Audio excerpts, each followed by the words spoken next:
수험생 여러분 안녕하십니까? 부동산학 개론의 김하선입니다.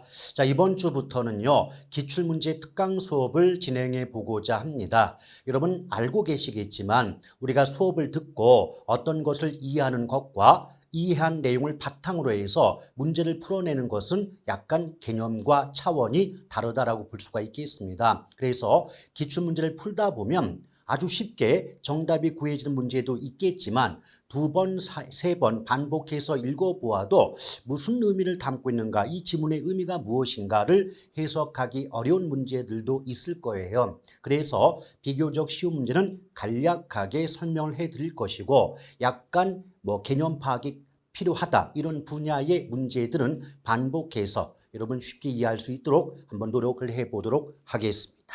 일단 첫 번째 부동산학 총론 파트죠. 가장 먼저 부동산의 개념 및 분류 파트에 대한 문제가 출제가 되고 있죠. 자, 부동산의 개념 및 분류 파트는 보통 두 문제에서 세 문제 정도가 평균적으로 출제되고 있다라고 보시면 됩니다. 그럼 첫 번째 부동산 학에 관한 설명 틀린 것으로 보았네요. 일단 이 보기의 문장보다 더 중요한 것이 그 문제가 무엇을 물어보는가, 어떤 의도를 담고 있는가를 파악하는 게 가장 중요하다고 볼 수가 있거든요. 이 문제를 보게 되면 부동산 학에 관한 설명 중 틀린 걸 골라라 이렇게 출제가 되고 있죠. 그러면 일단 첫 번째 부동산 학의 연구 목적이라든지 또 연구 대상, 또 부동산학의 학문적 성격, 또 이념, 일반 원칙 이런 것들을 가지고 지문이 구성이 된다라고 볼 수가 있겠습니다. 일단 부동산학의 연구 목적은 크게 두 가지가 있는데요. 첫째는 악화된 부동산과 인간의 상호 관계 개선, 부동산과 인간과의 관계를 개선함에 부동산학 연구의 목적이 있다라고 볼 수가 있겠고, 두 번째는 이 관계 개선을 바탕으로 부동산 활동이 보다 잘 이루어지도록 하는데 그 연구의 목적이 있다라고 볼 수가 있죠. 이걸 예쁘게 포장하면 부동산 활동의 능률화. 자, 부동산 활동의 능률화에 부동산학 연구의 목적이 있다라고 압축해서 정리해 볼 수가 있죠. 두 번째, 부동산학의 연구 대상은 교재에 따라서 두 가지로 나누는 교재도 있고 세 가지로 나누는 교재도 있지만 보통은 두 가지로 나누는 경우가 일반적이라고 볼 수가 있죠. 그래서 부동산학의 연구 대상은 크게 부동산 현상과 부동산 활동 두 가지로 구분해 볼 수가 있어요. 자, 수업 시간에도 제가 말씀 이미 드렸지만 부동산 현상 부분은 내용 같은 거 모르셔도 관계가 없고 단지 부동산 현상도 부동산 활동과 더불어 부동산학 연구의 대상이 된다. 이 정도만 알고 계시면 돼요. 정작 자주 물어보는 건 부동산 활동 부분인 거죠. 그래서 부동산 활동의 뜻이라든지 그 다음에 부동산 활동의 속성 같은 것들 이런 것들을 가지고 지문이 자주 구성이 된다라고 보시면 됩니다. 일단 부동산 활동의 의미를 따져본다면 복습의 차원에서 부동산 활동이란 누가 인간이 무엇을 대상으로 부동산을 대상으로 전개하는 여러 관리적 측면의 행위를 우린 부동산 활동이라고 정의를 해본 적이 있지 않습니까? 맞죠? 이 의미를 통해서 부동산 활동의 주체가 인간이라는 관점에서 부동산 활동은 대인 활동의 속성을 띈다라고 말이 나올 수 있는 것이고요. 또 부동산 활동의 대상은 다른 말로 객체가 되겠죠. 그래서 부동산 활동의 대상, 객체가 부동산이라는 물건이라는 관점에서 부동산 활동은 대물 활동의 속성을 띈다. 이렇게 말이 나오게 되는 겁니다. 또 속성 부분은요, 여러 가지가 있죠. 일단 부동산 활동은 과학성과 기술성 이런 특성 갖고 있는 거죠. 자, 부동산학을 연구한다, 이론을 연구한다 이런 학문을 연구한다 이런 단어가 또는 문장이 나오게 되면 과학적으로 잘해야 되기 때문에 과학성에 바탕을 둔다 또는 과학성의 속성을 띈다라고 말이 나올 수 있어요. 그에 비해서 그 연구된 이론과 학문적 지식을 실무에 응용할 때는 기술적으로 잘해야 된다는 관점에서 기술성의 속성을 갖고 있다라고 보시면 됩니다. 간략히 압축한다면요. 상대방 출제자가 부동산 활동의 속성 물어보는데 뭐 과학성, 기술성 얘기 나왔어요. 그러면 이론이다, 연구다, 학문이다 이런 단어가 나오면 과학성을 답으로 하시면 되고요. 실무의 응용, 실무의 이용 이런 표현 나오게 되면 기술성을 답으로 하시면 돼요. 그것 이외의 부동산 활동은 대인 활동, 대물 활동, 임장 활동, 정보 활동, 공간 활동, 또 전문성, 윤리성 등의 속성을 띈다라고 하는 것들은 이미 배우신 바가 있을 겁니다. 또 부동산학의 학문적 성격을 보면 부동산학은 부동산과 관련된 주변 과학, 학문의 영향을 받아 성립이 됐다는 관점에서 종합과학, 또 현실적인 문제 해결에 적용하는 학문 분야이기 때문에 응용과학, 또 부동산학은 현실의 부동산 활동과 현상을 대상으로 삼기 때문에 구체적인 경험과학의 성격을 갖고 있다라고 배우셨죠. 더불어 부동산학은 인간과 관계가 있는 사회 현상을 연구한다는 관점에서 인문사회과학의 성격을 갖는다라고 기억하시면 돼요. 물론 규범과학의 성격도 있지만 어차피 규범과학은 내용을 물어보는 경우는 거의 없으니까 그런 것도 규범과학도 그 어떤 부동산학의 성격과 관계가 있다는 정도만 알아두시면 충분하겠어요. 그 다음에 부동산학의 이념 나오죠. 이 부동산학의 이념을 출제자가 부동산학이 추구하는 가치 이렇게 말을 바꿔내는 경우가 상당히 많죠. 이때 원래는 일반 이념과 지도 이념이 나눠지지만 지도 이념은 실제 시험화되지 않으니까 일반 이념 위주로 학습을 하시면 돼요. 그럼 일반 이념에는 뭐가 있을까요? 그렇죠. 효율성, 형평성, 합법성이라는 세 가지 이념이 있다라고 보시면 돼요. 이미 알고 계신 내용이니까 간략히 얘기를 드린다면 효율성은 사익과 연결되죠. 그래서 사적 주체, 사익과 관계가 있고요. 형평성은 공적 주체, 정부나 공공이란 말 나올 수 있겠죠. 또 공익과 연결성을 갖죠. 이때 효율성과 형평성은 상호 충돌 관계에 있고 이걸 적절히 조화시키는 원리로 작용하는 이념이 합법성의 이념이다라고 보시면 돼요.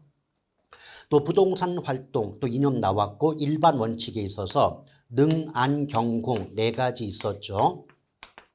그래서 능률성, 안전성, 경제성, 공정성의 원칙 네 가지 원칙이 있는데 이때 능률성과 안전성의 원칙이 상호 충돌, 상충관계에 있다는 걸 가볍게 기억하시고요. 특히 안전이 강조됐다는 건 그만큼 부동산은 거래 사고가 많다는 의미가 돼요. 거래 사고가 많다. 또한 안전성은 단순히 법적 안전성뿐 아니라 기술적 안전성, 경제적 안전성을 모두 포함하기 때문에 복합 개념으로 접근할 필요가 있습니다. 자, 요 정도 보고 이제 문제 한번 들어가 볼게요. 과학을 순수과학과 응용과학으로 구분할 때 부동산학은 응용과학에 속한다. 맞죠? 그래서 우리가 수업을 배우실 때 어떻게 배웠어요? 부동산학 이 말이 나왔는데 문장 속에서 순수과학, 기초과학, 자연과학 이런 식의 말 나오면 그 문장은 무조건 틀린다라고 배우신 바가 있지 않습니까? 자, 1번 틀렸네요. 1번 맞았고요. 2번 부동산학의 연구 대상은 부동산 활동 및 부동산 현상을 포함한다. 자, 연구 대상 나왔죠? 그래서 부동산 활동 현상 맞습니다. 자, 3번 부동산학의 접근 방법 중 자, 종합식 나왔죠. 종합식 접근 방법 나오면 반드시 따라붙는 말이 법경기 3대 측면을 종합적으로 고려하는 복합 개념 이 말이 반드시 따라붙게 돼 있습니다. 3번도 옳은 지문이고요. 4번 부동산학은 다양한 학문과 연계되어 있다는 점에서 종합학문, 종합과학의 성격을 갖는다. 맞습니다. 5번 부동산학의 일반 원칙으로서 안전성의 원칙은 소유 활동에 있어서 최유효 이용을 지도 원리로 삼고 있다. 이 부분이 잘못됐네요. 안전성의 원칙이 아니라 능률성의 원칙과 관계가 있어요. 잠깐 보충 설명을 드리면 자, 부동산 활동을 학자에 따라서 여러 가지로 구분하고 있지만 보통은 소유 활동과 거래 활동으로 구분함이 일반적이라고 보시면 돼요. 내 소유 활동에는 최유효 이용의 원리가 적용이 되고 거래 활동에는 거래 질서 확립의 원리가 작용이 된다라고 볼 수가 있거든요. 그래서 소유하니까 이용하고 거래하니까 거래한다. 이런 식으로 외워두신다면 어렵지 않게 구분해 볼 수가 있는 거고 이렇게 소유활동, 거래활동 구분하고 최유효 이용 원리와 거래질서 확립의 원리가 적용되는 부동산학의 일반 원칙은 안전성의 원칙이 아니라 능률성의 원칙이라는 점을 함께 기억해 줄 필요가 있겠습니다. 따라서 1번의 문제는 5번이 정답이 되겠군요.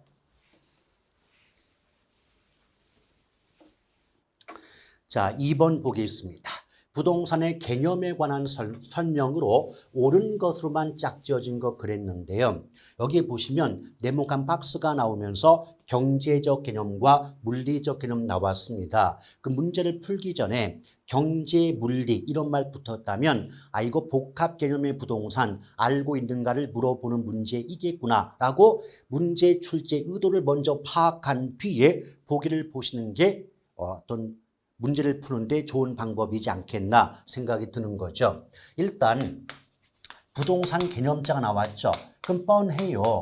복합 개념의 부동산 아니면 복합 부동산 이 두 가지를 가지고 물어보고 있다라고 보시면 되는데 대부분 복합 개념의 부동산이 복합 부동산보다는 훨씬 출제 빈도나 비중이 높다고 보시면 돼요.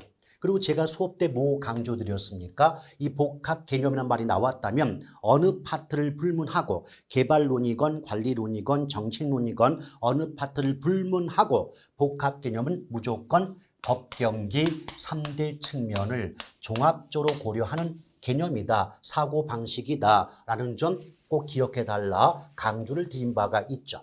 이때 법률적 개념, 경제적 개념, 기술적 개념의 부동산 구분이 되는데 물론 기술은 다른 말로 물리라고 말을 바꿔볼 수가 있으니까 이 보기 속에서 물리적 개념은 기술적 개념에 해당이 돼요. 근데 제가 예전에 복합 개념 설명 드릴 때 경제적 개념과 기술적 개념은 내용 몰라도 된다. 단순히 어떤 말 나올 때 경제적 개념, 기술적 개념 어디에 포함되느냐 종류 위주로만 기억하셔도 전혀 지장이 없다 하지 않았습니까? 한번 기억해 보실까요? 경제적 개념은 어떻게 돼요? 자자생소품이었죠. 자, 경제적 개념의 부동산 자자생소품 이게 어떤 글자입니까? 자산, 자본, 생산 요소, 소비재죠. 상품입니다. 그래서 자산, 자본, 생산 요소, 소비재, 상품으로서의 부동산은 경제적 개념의 부동산에 포함이 될 거고요. 또 기술 또는 물리적 개념은 공자위환이었죠. 공자위환. 어떤 글자입니까? 자, 공간으로서의 부동산, 자연, 위치, 환경으로서의 부동산은 기술 또는 물리적 개념의 부동산에 속한다. 이렇게 공자위환, 자자생소품 9글자만 잘 기억하셔도 이 부동산 개념 물어보는 이런 식의 유형 문제는 충분히 답을 구할 수가 있겠죠. 물론 이제 조금 이따 다른 문제가 나올 수 있겠지만 법률적 개념의 부동산을 가장 많이 물어보죠. 이때 법률적 개념의 부동산은 크게 협의, 좁은 의미의 부동산과 광의, 넓은 의미의 부동산 구분되고요. 내용을 모르신다 할지라도 상대방이 부동산 개념을 물어봤는데 지문 속에, 문장 속에 협의, 광의, 좁은 의미, 넓은 의미 이런 식의 말 붙게 되면 무조건 복합 개념의 부동산 중 법률적 개념의 부동산을 물어보는구나 라고 보시고 정답을 구하시면 되죠. 근데 협의 부동산은 민법상 부동산이죠. 그래서 민법에서 우리는 무엇을 부동산이라고 하던가요? 토지 및 그 정착물이죠. 자, 토지와 정착물은 부동산이다. 이것이 민법의 규정 아니겠습니까? 맞죠? 그럼 광의는 넓은 의미니까 좁은 의미의 부동산은 당연히 포함될 것이고 여기에다가 준 또는 의제 부동산이 결합된 개념이 또는 포함한 개념이 바로 광의의 부동산이다. 요 정도 보시고 문제 들어가 볼게요. 일단 경제적 개념은 네모칸 박스에 보면 자, 자본, 소비재, 생산 요소 그리고 자산 요 네 가지가 지금 딱 봐도 경제적 개념임을 알 수가 있습니다. 그러면 기역, 니은, 리을, 비읍이 경제적 개념의 부동산이에요. 그럼 여기서 끊어야 되겠죠.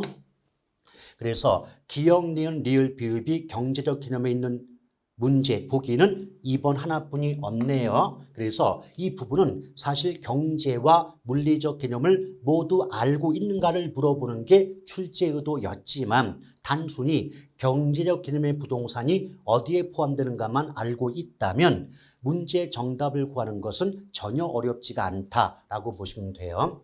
또 여기서 보면 공간, 자연, 위치 나왔죠? 얘는 공자위환이니까 당연히 물리, 다른 말로 기술적 개념의 부동산에 포함이 된다라고 보시면 되겠습니다. 자, 다음 문제 볼게요. 역시 부동산 개념이네요. 설명으로 틀린 겁니다. 1번 복합 개념 나왔죠. 그럼 벌써 복합 개념 이 말 나오면 어느 부분을 막론하고 법률, 경제, 기술, 법경기 3대 측면을 모두 포함한다. 종합적으로 고려한다. 이런 말이 나올 수밖에 없는 거고 따라서 1번은 옳은 지문이죠. 2번 민법상 부동산. 이때 민법상 부동산은 다른 말로 협의, 좁은 의미의 부동산이라고 해도 전혀 상관이 없고요. 여기는 토지 및 정착물이 그 속에 포함이 되겠죠. 3번 기술적 개념. 자, 기술적 개념은 다른 말로 물리적 개념. 잠시 전에 보았지만 공자위환, 공간, 자연, 위치, 환경이죠. 그럼 여기서 보면 공간과 자연의 경우는 기술적 개념의 부동산에 포함이 됩니다. 이 부분은 맞겠죠. 그런데 생산 요소와 자산은 물리적 개념 또는 기술적 개념이 아니라 경제적 개념의 부동산 아니겠습니까? 따라서 이 문제의 정답은 3번이겠네요. 4번 준부동산은 등기 등록의 공시 방법을 갖춤으로써 부동산에 준하여 취급되는 특정의 동산 등을 말한다. 준부동산의 의미 정확하게 적혀 있군요. 5번 토지와 건물이 각각 독립된 거래 객체이면서도 마치 하나의 결합된 상태로 다루어져 부동산 활동의 대상으로 인식될 때 이를 복합부동산이라 한다. 맞습니다. 근데 이 문장이 너무 길지 않습니까? 그래서 토지와 건물이 나왔습니다. 그런데 하나의 결합된 상태다. 이런 말 붙었죠. 그럼 우리 식으로 압축한다면 토지 플러스 건물이에요. 자, 토지 플러스 건물이 바로 뭐다? 복합부동산이다 라고 이해하고 계신다면 문제를 풀어내는 데는 어려움이 없죠. 근데 왜 이런 식의 문장이 나올 수밖에 없을까요? 여러분은 법 공부를 하시기 때문에 저보다 법률 부분은 더 자세하고 많이 알고 계시고 있지 않겠습니까? 그런데 우리나라 법률 체계에서 토지와 토지 위에 세워진 건물은 하나의 물건으로 봅니까? 서로 다른 두 개의 물건으로 봅니까? 서로 다른 두 개의 물건으로 봐주는 거죠. 우리나라 법 체계에서는 말이에요. 맞죠? 그러니까 법률적으로는 서로 다른 두 개의 물건, 토지와 건물이 결합이 돼서 일체로 하나의 물건처럼 이용이 되거나 거래되는 경우를 우리 부동산 학에서는 복합부동산이라고 명칭을 붙이자 약속을 했고요. 또 이 복합부동산의 경우는 나중에 감정평가에 가보시게 되면 일괄평가의 대상이 된다. 이런 식의 말이 더불어 붙게 되어 있습니다. 아시겠죠? 그래서 이 3번의 정답은 지금 3번이 되겠네요. 자, 4번 문제 볼게요. 우리나라에서 부동산과 소유권에 관한 설명 틀린 것은 그랬는데 1번 토지 소유자는 법률적 범위 내에서 토지를 사용, 수익, 처분할 권리가 있다. 맞죠? 그래서 이제 우리 민법 조항에도 어떤 말 나와요? 토지 소유권은 정당한 이익이 있는 범위 내에서 토지의 상하에 미친다. 이런 규정도 있지 않습니까? 민법 배우시다 보면 다 들어보셨죠? 2번 민법에서 부동산이란 토지와 정착물, 협의의 부동산, 민법상 부동산, 토지 및 정착물은 모두 같은 의미 담고 있는 거 알고 계시지요? 자, 3번 토지의 소유권은 그렇죠. 정당한 이익이 있는 범위 내에서 토지의 상하에 미친다. 맞습니다. 자, 4번 토지의 소유권 공시 방법은 등기. 5번 토지의 정착물 중 토지와 독립된 물건으로 취급되는 것은 없다. 있지요. 없다가 잘못되어 있네요. 여러분 여기 지금 정착물이 나왔어요. 그럼 정착물이 나왔다는 건 법률적 개념, 복합 개념의 부동산 중 법률적 측면의 구분, 그 중에서도 협의, 즉 민법상 부동산을 의미한다라고 볼 수가 있지 않습니까? 그럼 첫 번째 정착물의 뜻이 뭔가 봤어요. 정착물의 의미가 뭘까요? 정착물이란 토지 등에 부착이 되어 지속적으로 또는 계속적으로 사용됨이 사회경제적으로 타당하다고 인정되는 물건이죠. 사회경제적으로 타당하다고 인정되는 물건. 이걸 우리는 정착물이라고 배우신 기억이 있습니다. 근데 이 의미를 통해서 한 가지 조심할 게 뭐냐면 단순히 토지나 건물에 붙어 있다고 해서 다 정착물로 보는 건 아니라는 거예요. 어떻게 부착이 되어야 되겠죠? 지속적으로. 그래서 지속적인 부착 상태에 있을 때 비로소 정착물이라고 말할 수 있는 겁니다. 그렇기 때문에 비록 토지나 건물에 부착되어 있다 할지라도 그 부착의 상태가 일시적이거나 임시적인 부착물은 정착물로 보지 않는 거예요. 얘네들은 정착물로 보지 않는다라고 보시면 돼요. 그러면 이 정착물로 보지 않는 경우에 가장 대표적인 경우가 뭐냐라고 봤더니 바로 가식 중에 수목이죠. 자, 가식이란 말은 임시로 심어 놓았다는 얘기거든요. 그래서 나무나 풀을 땅에 심어 놨는데 임시로 심어 놨다면 지속적인 부착 상태가 아니다 보니까 얘네들은 정착물로 보지 않는 거죠. 이것 이외에 판잣집이라든지 또 공중전화 박스 이런 것들도 역시 또 비닐하우스까지 정착물로 보지 않습니다. 또 한 가지 추가하고 싶은 건 뭐냐면 임차자 정착물이에요. 자, 임차자 정착물은 비록 정착물이란 말이 들어가 있을지라도 설치 주체가 임차인인 경우에는 정착물로 보지 않는다는 점 아울러 기억해 주시면 좋지 않겠습니까? 이거 잘 기억하실 바라요. 그런데 이 정착물은 크게 두 가지로 구분해 볼 수가 있는 거죠. 바로 종속 정착물과 독립 정착물 두 가지로 나눠 볼 수가 있어요. 그럼 종속 정착물을 얘기할 때 문장은 어떻게 표현되냐면 토지의 일부가 된 물건 이렇게 지문이 구성이 되는 거죠. 그래서 압축했을 때 토지의 일부까지만 나와도 얘는 종속 정착물을 의미하는구나 라고 보시면 되겠고요. 또 독립 정착물을 얘기할 때는 토지와는 독립하여 토지와는 독립하여 거래의 객체가 된다. 이런 식의 지문이 나오게 돼요. 근데 이 문장을 모두 외우기 어렵다면 토지와는 독립자가 나온다면 이거 독립정착물이구나 라고 보시면 돼요.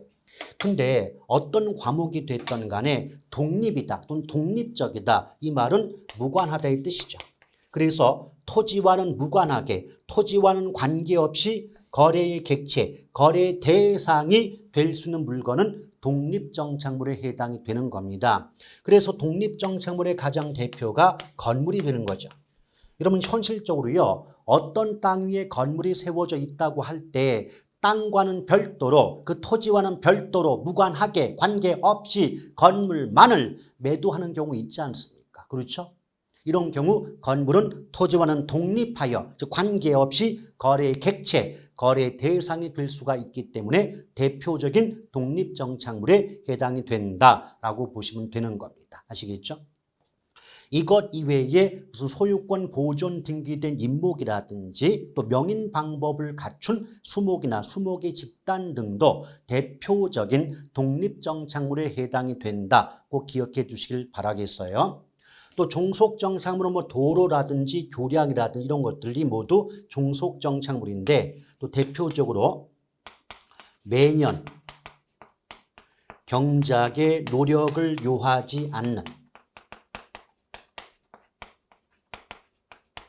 나무나 다년생 식물 등도 대표적인 종속정착물에 해당이 돼요. 근데 여기서 매년 경작의 노력을 요하지 않는다. 이것은 인간에 의해서 재배되지 않는 거예요. 그러니까 인간이 재배하지 않는다. 그럼 인간이 재배하지 않는다는 건 결국 어떤 뜻이에요? 자연적으로 그 나무나 풀이 자라났다는 얘기 아니겠습니까? 맞죠? 그래서 이걸 다르게 바꾸면 자연식생 이렇게 말을 바꾸는 경우도 있다는 겁니다. 아시겠죠?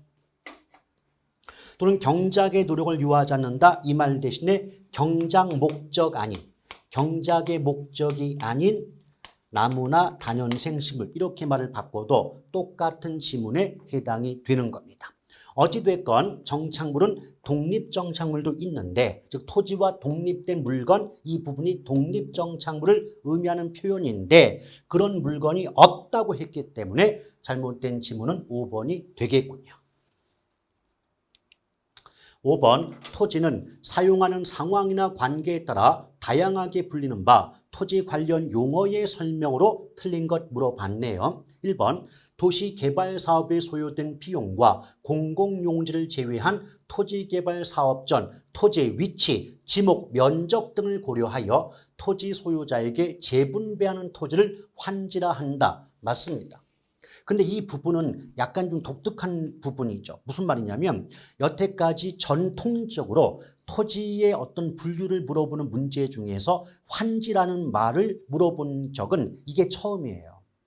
보통 우리 부동산 개론에서 환지라고 한다면 부동산 개발론에서 환지 방식이라는 그 문장 위주로 출제가 되어 적은 있지만 토지의 분류 파트에서 환지라고 나온 적은 이번이 처음이었다라고 보시면 됩니다. 자, 2번 토지와 도로 등 경계 사이에 경사진 부분의 토지, 경사진 부분의 토지 이 말 나오면 곧바로 법지를 정답으로 삼아주시면 되지 않겠습니까? 여러분 알고 계시겠지만 기출문제를 많이 분석해 보면 여러 가지 토지의 분류 중에서 자주 반복되는 토지의 종류가 있어요. 그 중에 하나가 법지 빈지거든요. 일단 법지 빈지는 그 내용이 정반대의 땅인데요. 일단 압축해서 정리를 해볼게요. 자, 법적으로 소유할 수 있느냐 없느냐 또 실질적인 이익은 있느냐 없느냐를 가지고 법지와 빈지가 구별되는 건 맞습니다. 근데 이런 식의 구별만을 가지고는 오늘날의 문장 표현은 해석이 좀 어렵겠죠. 일단 법지는 왜 법조로 소유할 수 있다? 근데 왜 실익은 없는 땅이 됐냐면 원래 법지는 윗집과 아랫집 사이에 경사진 부분의 땅이 윗집과 아랫집 사이에 경사진 부분의 땅 그러면 이 경사진 부분의 토지는 특정 용도로 이용하기가 쉬울까요? 어려울까요? 어렵지 않겠습니까? 예컨대 뭐 이 경사진 부분에서 뭐 밧줄을 매달고 뭐 농사를 지을 수 있는 것도 아니고 말이죠. 그렇죠. 그래서 토지 측량을 하게 되면 이 경사진 부분의 토지는 윗집의 소유로 인정이 되기 때문에 법적으로는 소유할 수 있다고 얘기를 합니다. 그러나 이 경사진 부분의 땅을 특정 용도로 이용하기가 어렵다 보니까 실질적인 이익은 없다. 활용 실익은 없거나 적은 토지다. 이렇게 말이 나올 수밖에 없는 구조입니다. 아시겠죠? 그리고 이제 기억하실 때 하나의 힌트가 뭐냐면 법지는 법이라는 글자가 붙었죠. 법이라는 글자가 붙었으니까 법적으로는 소유할 수가 있다라고 보시면 돼요. 이에 비해서 빈지라고 하는 건 법적으로 소유할 수가 없지만 활용 실익은 있는 땅이에요. 그럼 빈지가 뭐냐? 빈지라고 하는 것은 토지 소유권이 인정되지 않는 토지 소유권이 인정되지 않는 바다와 육지 사이의 해변 토지예요. 바다와 육지 사이의 해변 토지를 뭐라 그래요? 빈지. 이렇게 보시면 됩니다. 아시겠죠? 자, 그 다음 3번 볼게요. 고압 송전선로 그랬는데 바로 전선 나왔죠? 이게 고압선이에요. 고압선. 고압선 아래의 땅을 선하지.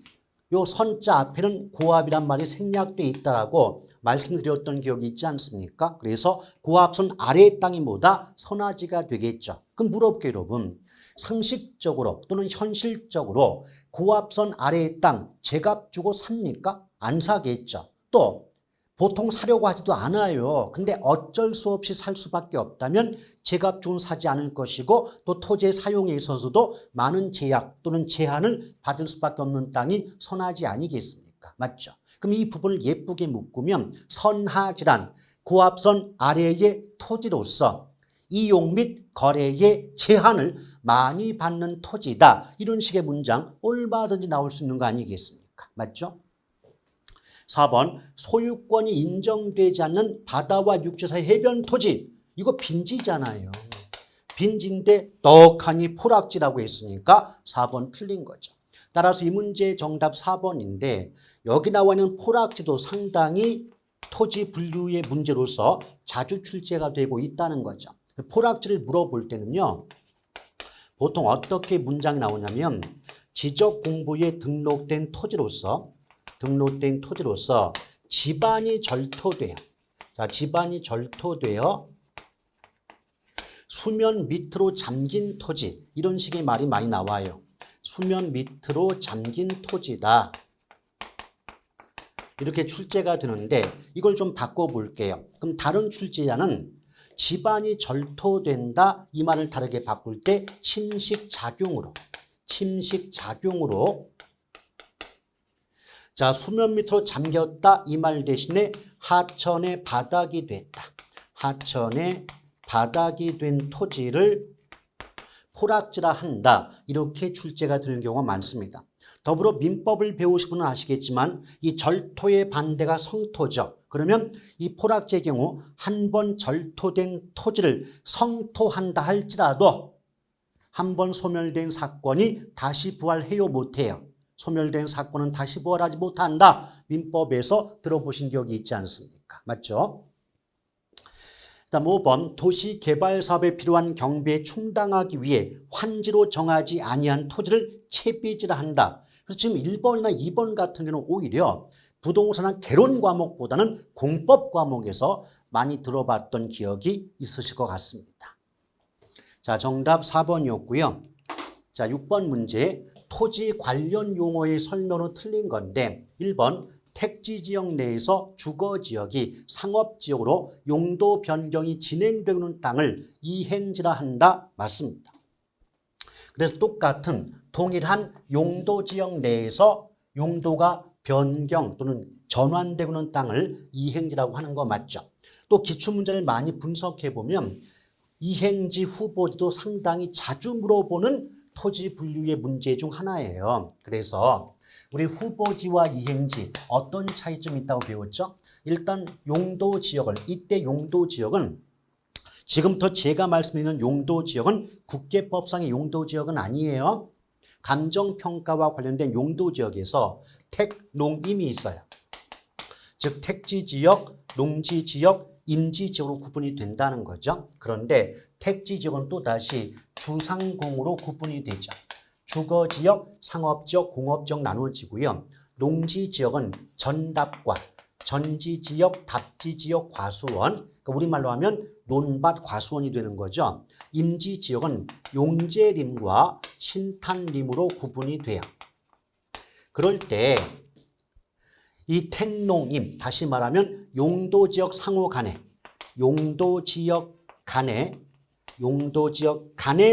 용도가 전환되고 있는 토지는 우리가 보통 후보지다 이렇게 말씀드릴 수가 있겠죠. 그래서 예컨대 임지지역이 농지지역 또는 농지지역이 택지지역으로 용도 지역 간의 용도가 전환 중이다. 이렇게 말 나오면 후보지가 답이 돼요. 이에 비해서 동일한 용도 지역 내에서 용도가 전환 중이다. 이렇게 말 나오면 이행지를 답으로 하시면 돼요. 여기도 보면 택지 지역 내라고 했잖아요. 그럼 동일한 택지 지역이라는 동일한 용도 지역 내에서 주거 지역이 상업 지역으로 용도가 바뀌고 있다는 의미가 되니까 이때는 이행지란 말을 쓰는 거죠. 그래서 크게 구분하면 용도 지역 간자가 붙으면 후보지가 되고 용도 지역 내자가 붙으면 이행지라고 보시면 돼요. 한 가지 추가한다면 후보지는 반드시 지목의 변경을 처리한다는 거죠.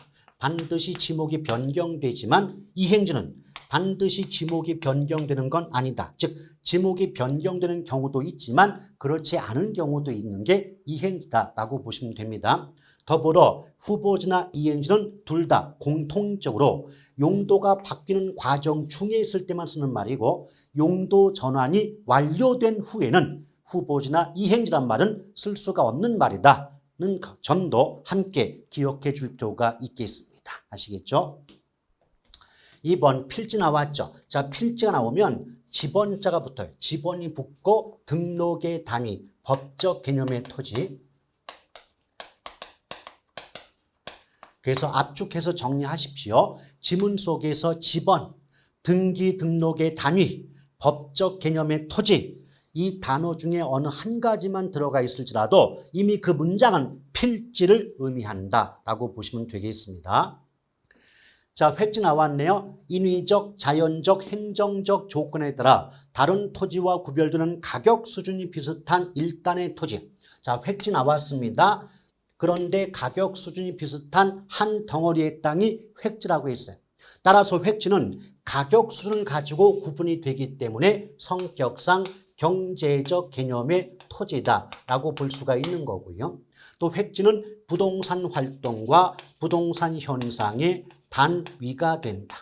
부동산 활동과 현상의 단위가 되는 토지는 필지가 아니고 획지인 거예요. 구분 잘하세요. 자, 잘 들어보세요. 토지의 등록 단위 또는 등기 등록의 단위라고 나오면 필지가 답이겠지만 부동산 활동 현상의 단위라고 나오면 획지를 답으로 하셔야 된다는 거 꼭 구분하시길 바랍니다. 과거 기출문제에서 부동산 등기 등록의 단위 그래가지고 그 제곱미터라고 나온 바가 있는데 여러분 제곱미터는 면적 단위지 등기 등록의 단위가 아니지 않습니까? 맞죠? 예, 그런 식의 문제도 출제가 된 바가 있다는 거예요. 자, 낮이 나왔습니다. 낮도 자주 물어보는 내용 중에 하나예요. 건부지중, 건폐율 용적률의 제한으로 건물을 짓지 않고. 자, 건부지. 근데 무슨 말이냐? 벌써 낮이와 건부지란 말은 정반대인 말이거든요. 이 양쪽의 말이 겹쳐 있다는 건 이미 틀렸음을 알 수가 있습니다. 왜냐? 낮이라고 하는 것은 이 나라는 글자 자체가 벌거벗을 납니다. 다시 말한다면 낮이는요. 여기 A라는 토지, 땅이 있다면 그 땅 위에 어떤 건축물이나 계량물 등이 없는 땅을 낮이라고 하는 거예요. 근데 이 건부지는 벌써 그 단어 속에 건자가 들어갔잖아요. 그럼 건이라는 글자는 건물의 뜻이에요. 그래서 건물이 세워져 있는 땅이 건부지거든요. 그러면 맨 앞에 제목상 낮이를 얘기하면서 바로 뒤에 건부지가 나왔다면 이미 낮이와 건부지는 정반대의 말이 되기 때문에 앞뒤 궁합이 맞지 않음으로써 틀렸다고 볼 수가 있는데 그럼 구체적으로 얘는 무엇을 의미할까요? 건부지 중에서 건물이 세워지는 땅 중에서 건물을 짓지 않고 남겨둔 토지, 그럼 건물을 짓지 않고 남겨두었다는 건 그 부분의 그 땅의 부분은 건물이 있어요, 없는 거예요. 없는 거죠. 무슨 말이냐면 여기 A라는 토지 위에 B라는 건물이 이렇게 세워져 있다. 그러면 이 양쪽 사이드 부분, 이 사이드 부분은 건부지중, 이 토지는 건물이 세워져 있는 땅이니까 건부지가 되잖아요. 근데 건부지중에서 건물을 제외한 양쪽 사이드 부분은 용적률 건폐율 등의 제한, 다른 말로 공법상 규제 때문에 건물을 짓지 않고 남겼으니까 이 부분은 비어있는 땅이 되겠죠. 비어 있으니까 빌공자 땅지를 써서 공지라고 해야 옳은 지문이 될 수가 있는 거 아니겠습니까? 맞죠? 그래서 6번의 정답은 4번이 되겠군요. 5번 맹지는 도로에 직접 연결되지 않은 토지이다. 그렇습니다. 그래서 맹지의 경우는 공도라고 하는데 공도라고 하는 건 도로, 길 중에서 여러 사람이 함께 사용하는 길이 공도가 되고 특정 개인만 사용하는 길이 사도가 되지 않습니까? 그렇죠. 그래서 공도의 접속면을 갖지 않는 땅을 맹지라고 배웠을 거고 맹지는 원칙적으로 건축 허가를 받을 수가 없는 땅이지 않습니까? 그렇죠. 또 여기서 민법과 연결된다면 요역지와 승역지의 개념 또 주의토지 통행권까지도 연결될 수 있는 땅이 바로 뭐다? 맹지다라고 보시면 돼요. 자, 7번 문제 볼게요. 토지 관련 용어입니다. 옳은 거네요. 1번 획지는 하나의 지번. 우리 앞에서 봤잖아요. 자, 문장 속에서 지번이라는 말 토지 등록단위, 법적 개념의 토지 이 말 나오면 획지가 아니고 필지라고 배웠던 기억 나시지 않습니까? 맞죠? 2번 후보지 나왔는데 자 택농임 나왔죠? 택농임 이걸 묶으면 용도지역이 되죠? 얘네를 묶으면 용도지역인데 그 뒤에 보니까 용도지역 내라 그랬어요. 제가 아까 뭐라 그랬어요? 용도지역 간자가 붙으면 후보지이지만 용도지역 내라는 글자가 붙게 되면 그것은 이행지를 의미한다라고 구분해 드린 적이 있지 않습니까? 맞죠? 그래서 얘는 후보지가 아니라 이행지라고 해야 옳은 지문이에요. 3번 낮이는 토지 위에 정착물이 없고 공법상 및 사법상 제한이 없는 토지를 말한다. 정말 아깝습니다. 한 글자 빼고는 모두 맞았습니다. 바로 공법상 이 부분이 잘못됐죠. 여러분 공법을 배워서 아시겠지만 우리나라 법률 체계에서 본다면 공법적 규제를 받지 않는 토지는 존재할 수 없잖아요. 사법상 제한이 없는 땅은 존재할 수 있지만 공법상 제한도 받지 않는 토지는 존재할 수가 없지 않습니까? 그렇죠. 더불어 낮의 의미 자체가 뭐라고 배웠어요? 낮이란 지상의 땅 위죠. 지상에 건축물 등 개량물이 없는 토지로서 지상권 등 토지의 사용 수익을 제한하는 사법상 권리가 설정되지 아니한 토지를 말한다라고 배운 적이 있어도 공법상 제한이 없는 토지다. 이런 말은 들어보신 적이 없지 않겠습니까? 맞죠? 그래서 이 부분 잘못됐네요. 4번 부지는 자연 상태 그대로의 토지, 택지 등으로 개발되기 이전 자연 상태 그대로의 토지, 그는 소지예요. 다른 말로 원지라고도 하죠. 자, 원지와 소지는 같은 말이에요. 그럼 부지를 맞게끔 하려면 일정 용도로 제공되고 있는 바닥 토지를 말한다. 이 바닥 토지 이 말이 붙어 있으면 부지가 답일 수 있었겠지만 전혀 엉뚱한 지문이 나왔네요. 5번 포락지는 지적공부에 등록된 토지가 물에 침식되어 수면 밑으로 잠긴 토지를 말한다. 이미 앞에서 제가 언급해 드렸습니다.